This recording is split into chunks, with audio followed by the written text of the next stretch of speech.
دوك اللي بغى يدخل السوق خصو يدخل دابا، لانه اللي غادي يدخلوا السوق كلكم من بعد غادي يطيح الثمن. والمواطن هادشي اللي بغى.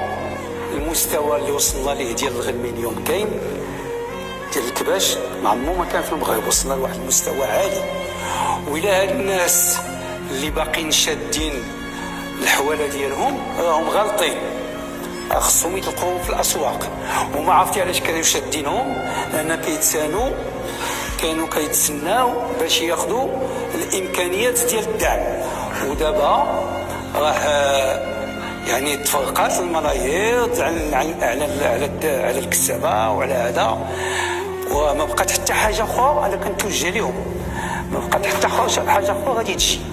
دوك اللي بغى يدخل السوق خصو يدخل دابا، لانه اللي غادي يدخلوا السوق كلكم من بعد غادي يطيح الثمن. والمواطن هادشي اللي بغى. باش نكونوا واضحين.